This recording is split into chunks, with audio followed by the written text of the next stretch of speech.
একটি কথা আছে, ইট মারলে পাটকেল খেতে হয়। তেমনি ঘটনা ঘটছে ভারতের সাথে। ভারত এতদিন নদীর উপর বাঁধ দিয়ে বাংলাদেশের মানুষকে পানি শূন্য করার চেষ্টা করছে। ঠিক তেমনি চীনে এই বাঁধ ভারতের জন্য কান্না বয়ে আনবে। চীন মূলত তিব্বত, ভারত ও বাংলাদেশের ওপর দিয়ে প্রবাহিত ব্রহ্মপুত্র নদের ওপর বাঁধ নির্মাণ প্রকল্প শুরু করেছে। তবে প্রকল্প শেষ হলে এই বাঁধ ভারতের অরুণাচল রাজ্যের জন্য বোমার মতো ভয়ঙ্কর হয়ে উঠবে বলে সতর্কবার্তা দিয়েছেন রাজ্যের মুখ্যমন্ত্রী প্রেমা খান্ডু। যদিও এতে বাংলাদেশের নদীর প্রভাব পড়বে, ভোরের আলো তখনও ঢাকেনি হিমালয়ের গা। কিন্তু সিয়াং নদীর তীরে দাঁড়িয়ে থাকা মানুষজন অজানা এক অস্থিরতা টের পাচ্ছেন, যেন প্রকৃতি কিছুর পূর্বাভাস দিয়েছে। তারা জানেন চীনের তিব্বতে ব্রহ্মপুত্রের বুকে যে বিশাল বাঁধ তৈরি হচ্ছে তা কেবল একটি জলবিদ্যুৎ প্রকল্প নয়, এ যেন সময়ের গায়ে বাঁধা একটা বোমা। অরুণাচলের মুখ্যমন্ত্রী পেমা খান্ডুর কণ্ঠে ভেসে আসে সেই সতর্কবার্তা। চীনের এই বাঁধ ভারতের অস্তিত্বের ওপর হামলা চেয়েও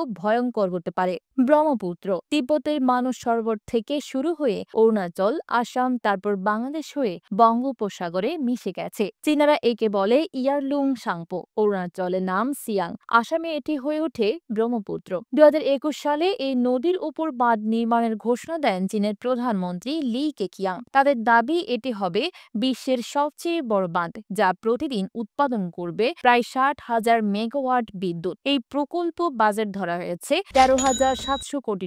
কিন্তু এই বিশাল শক্তি গোপনে হয়ে উঠছে একটি কৌশলগত অস্ত্র। কারণ চীন আন্তর্জাতিক কোনো পানির চুক্তিতে সই করেনি, ফলে চাইলেই বর্ষাকালে বাঁধের গেট খুলে দিতে পারে তারা। আর সেই পানি একসঙ্গে ঢেলে টুটিং, ইংকিয়াং, পাসিঘাট সহ অরুণাচলের বহু শহর মুহূর্তেই পানি নিচে তলিয়ে যেতে পারে। গত কয়েক বছরে ব্রহ্মপুত্রের পানির স্তরে হঠাৎ হঠাৎ ওঠানামা হচ্ছে, যা নিয়ে ভারতের মধ্যে দুশ্চিন্তা বাড়ছে। আর এই কারণে নয়াদিল্লি বারবার অভিযোগ তুলছে বাঁধ নির্মাণ প্রকল্প ভারতের জন্য বিপজ্জনক। যদিও বেইজিং সেই অভিযোগ মানতে নারাজ। আর শুধু ভারত নয়, এই বাঁধের কারণে বাংলাদেশের ওপরও তৈরি হচ্ছে নতুন চাপ। কারণ তিব্বত তো নদীর উজানে। যদি চীন ইচ্ছে করে পানির গতি নিয়ন্ত্রণ করে, তাহলে নিচের দেশগুলোতে দেখা দেবে ভয়াবহ পানি শূন্যতা। অরুণাচলের মুখ্যমন্ত্রী এক কথায় বলেছেন, সমস্যা হলো চীনকে বিশ্বাস করা যায় না। কেউ জানে না তারা পরবর্তীতে কি করতে পারে।